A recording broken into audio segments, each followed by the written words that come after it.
اللهم يقرأ سورة الفاتحة.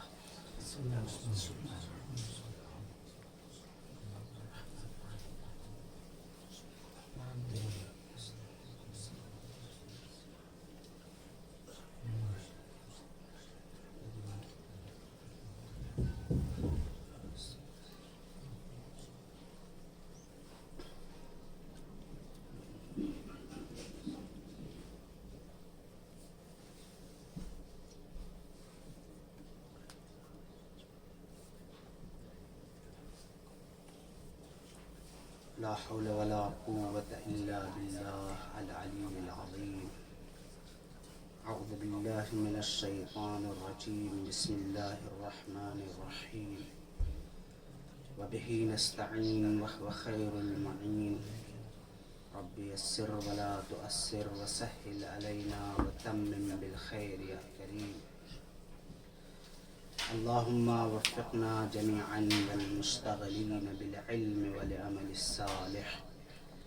الصلاة والسلام والتحية والإكرام على السراج المنير سيدنا ونبينا أبي القاسم محمد. اللهم صل على محمد وآل محمد وعلى أهل بيت الطيبين الطاهرين المعصومين.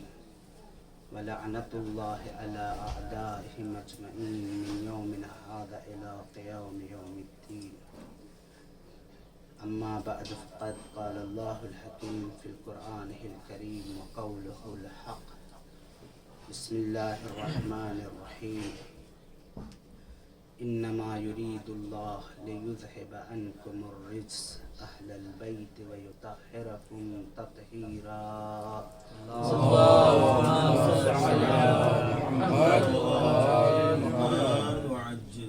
برادران عزیز، معزز سامعین، قرآن مجید کی بہت ہی مشہور و معروف آیت جسے آیت تطہیر کے نام سے جانا جاتا ہے، جس میں اللہ اہل بیت علیہ السلام کی عصمت کو بیان فرما رہا ہے. اور یہ وہ آیت ہے کہ جس کے ذریعے سے علماء ائمہ علیہ السلام کی عصمت پر دلیل قائم کرتے ہیں. اسی آیت کے ذریعے سے شیعہ امامیہ یستدلون علی عصمت ائمۃ الطیبین الطاہرین. یہ وہ آیت ہے کہ جس کے ذریعے سے یہ بتایا جاتا ہے کہ دیکھو اللہ نے یہ ضمانت لی ہے، اللہ کا یہ وعدہ ہے، اللہ نے یہ اس آیت میں کہا ہے کہ اہل بیت علیہ السلام وہ ہیں کہ جن کے یہاں رزق کا تصور ہی نہیں ہے، رزق کا خیال ہی نہیں ہے. بہرحال جب یہ ثابت ہو جائے کہ ائمہ علیہ السلام، اہل بیت علیہ السلام معصوم ہیں، تو پھر اب عقل اس بات کا تقاضا کرتی ہے، عقل یہ کہتی ہے کہ جب یہ معصوم ہیں، ان سے کسی قسم کا گناہ نہیں ہو سکتا، تو پھر لازم ہے، ضروری ہے کہ آپ ان کی اتباع کریں، آپ ان کے پیروی کریں.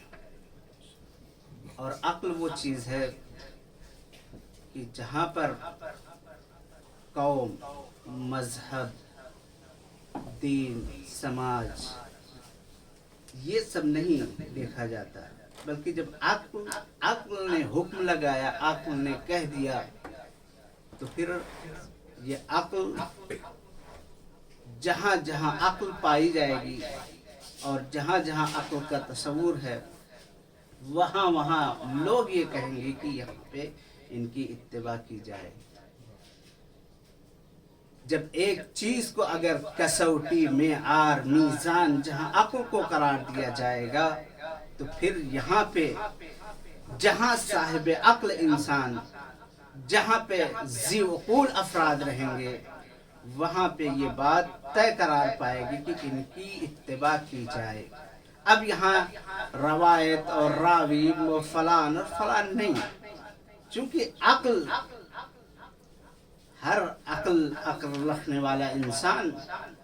تو عزیزان گرامی، بہرحال یہ آیت جو ہے اس میں یہ ثابت ہے کہ اللہ نے جو ہے ان کی عصمت کی ذمہ داری لی. بہرحال مشہور جو ترجمہ اکثر اللہ نے ترجمہ لوگ وہی کرتے ہیں کہ اللہ نے اہل بیت علیہ السلام سے رزق کو دور کیا، رزق کو ہٹایا اور یہ کیا وہ کیا.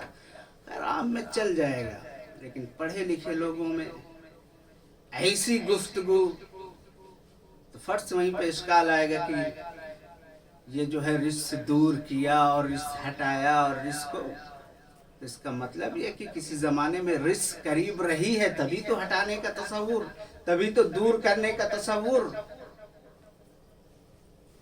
یعنی جیسے ہی ترجمہ یہ کیا جائے گا کہ اللہ کا ارادہ یہ ہے کہ اس نے اہل بیت سے رزق کو دور کیا، فوراً یہ سوال پیدا ہوگا کہ کسی نہ کسی زمانے میں رزق قریب رہا ہے تبھی تو دور کا تصور، ہٹانے کا تصور آ رہا ہے. لہذا چونکہ بغیر سمجھے بوجھے کسی سے سن لیا اور پڑھ لیا اور سن لیا بیان کر دیا آگے، تو وہاں پہ اشکال ضرور لازم آئے گا. اور اگر آپ بہرحال ذمہ داری اپنی نہیں سمجھے اور جیسے سنے سنائے آپ نے پڑھ دیا تو پھر کوئی بات نہیں، لیکن اگر ایک آپ کی ذمہ داری اور ایک آپ کی جو ہے اہمیت، تو پھر اس کا جواب ضرور دینا پڑے گا. اسی لیے کہتے ہیں کہ نقل کے لیے بھی عقل چاہیے. آپ کسی کی کاپی کرنا چاہ رہے ہیں، میکری کرنا چاہ رہے ہیں، تو اس میکری کے لیے بھی آپ کو عقل ہونا چاہیے. کیا پڑھ رہے ہیں، کہاں سے پڑھ رہے ہیں، کیسے پڑھ رہے ہیں.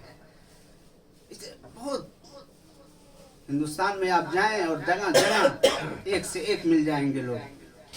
علامۃ الدہر، خطیب الزمان، الا ماشاء اللہ. اور جب ممبر پہ آئیں گے تو پھر وہی قد افلح المومنون بلغ العلا بکمالہ، حدیث اور روایت کا جنازہ اٹھا دیتے ہیں. اور وہی حضرات کو لوگ ماشاء اللہ سے جو ہے قد افلح المومنون کہنے والوں، کیا سے کیا. پھر ماشاءاللہ وہ ہیں بھی، وہ انہیں کو پیچھے لوگ دوڑ بھی رہے ہیں.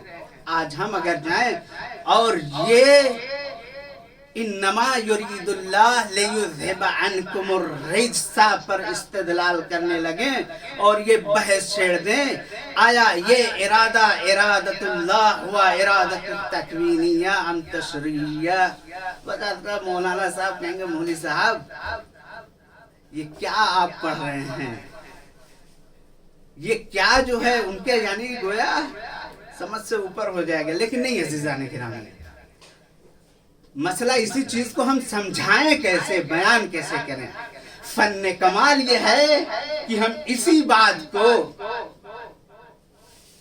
کہ یہ ارادہ کون سا ارادہ ہے، آیا ارادہ تکوینی ہے یا ارادہ تشریعی ہے، آیا جو اس میں اذہاب الرجس ہے وہ کیا ہے، آیا رفع عن الشیء ہے یا رفع عن الشیء نہیں ہے، یا کیا ہے.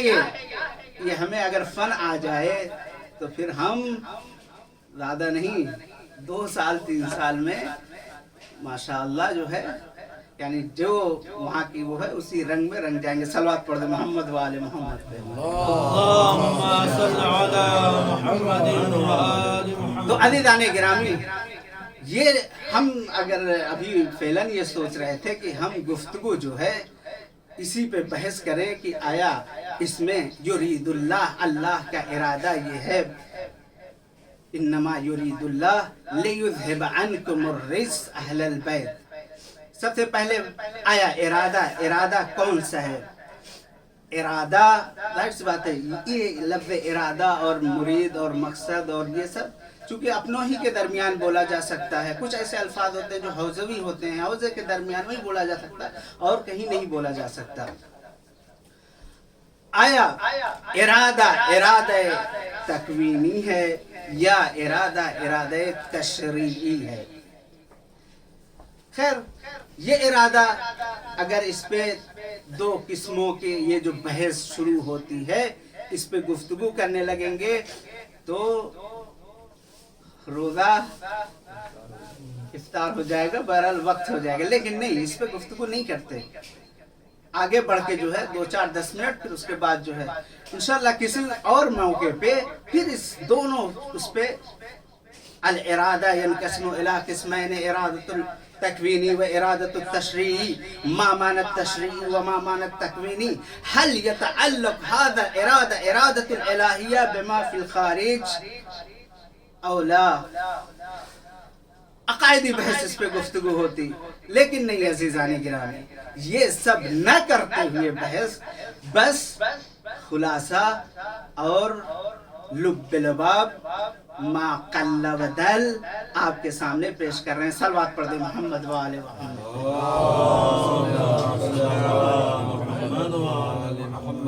اللہ نے جو ہے اہل بیت علیہم السلام کو ایک حصر کے ذریعے سے، ایک مخصوص لفظ کے ذریعے سے معین کیا، مخصوص کیا. اور وہ کیا ہے؟ انما. کلمہ انما، لفظ انما.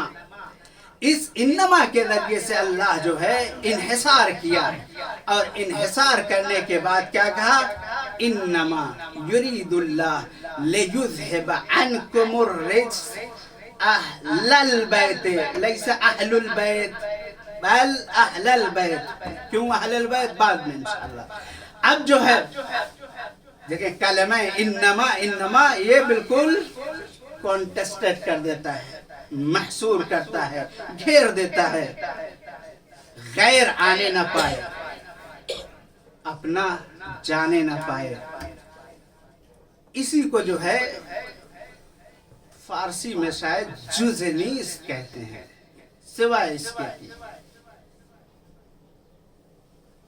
انگلش میں نہیں معلوم، اونلی یا کچھ لفظ ایسا ہوگا جس کے معنی محدود کے آتے ہیں. جزنیس فارسی، ہندی میں کیول، صرف اور صرف کا معنی. صرف اور صرف اللہ کا یہ ارادہ انہی اہل بیت علیہم السلام سے. اب عزیزان گرامی، اللہ نے جو محصور کیا، حصر کیا، تو اب پھر یہ رزق انما یرید اللہ لیذہب عنکم الرجس اہل البیت ویطہرکم تطہیرا. آیا تطہیرا، یہ پاک کرا. کیسا پاک کرا؟ پاک رکھا، پاک کیا. کیسا؟ تو اس کی مثال عزیزان گرامی خود قرآن مجید میں اللہ نے متعدد آیت کے ذریعے سے دیا ہے، متعدد آیت کے ذریعے سے سمجھایا ہے کہ دیکھو یہ جو انما آیا ہے اور وہاں تطہیرہ آیا ہے، اس کی مثال خود اسی قرآن مجید میں ہے. بس سمجھنے والا ذہن ہونا چاہیے، سمجھنے والی فکر ہونا چاہیے. آپ اگر عزیزان گرامی قرآن مجید کا مطالعہ کریں، قرآن پڑھیں، تو متعدد مقام پہ یہ جب آیت شروع ہوتی ہے تو صرف نہ کہ یہ آیت انما یرید اللہ، بلکہ بہت ساری آیت ایسی ہیں جو کلمہ انما سے شروع ہوتی ہیں، جہاں پہ یہ بتاتی ہیں کہ یہ انما کا مطلب کیا ہے اور وہاں تطہیرہ کا کیا مطلب ہے. اس لیے کہتے ہیں کہ قرآن کی بعض آیتیں جو ہے بعض آیت کی تفسیر کیا کرتی ہیں. مثلا ہم انما یرید اللہ لیذہب عنکم الرجس اہل البیت ویطہرکم تطہیرا، لیکن کچھ ایسی بھی آیت ہے جو باقاعدہ طور پہ یہ بتاتی ہیں کہ وہ مطہر افراد کون ہیں، وہ طیب و طاہر افراد کون ہیں. خود قرآن مجید میں بتایا گیا عزیزان گرامی، انہو، دیکھیں، انہو لقرآن کریم فی کتاب مکنون لا یمسہ الا المطہرون. یہاں پہ تطہیرہ ہے، وہاں پہ لا یمسو الا المطہرون ہے۔ اسی طریقے سے عزیزان گرامی اب آئے ہم جب دیکھیں تو بہت ساری کیا انما الخمر والمیسر والازلام والانصاب رجس من عمل الشیطان، خدا بند عالم نے اس قرآن مجید میں کیا کہا؟ انما الخمر والمیسر والازلام والانصاب رجس من عمل الشیطان، یعنی کیا مطلب؟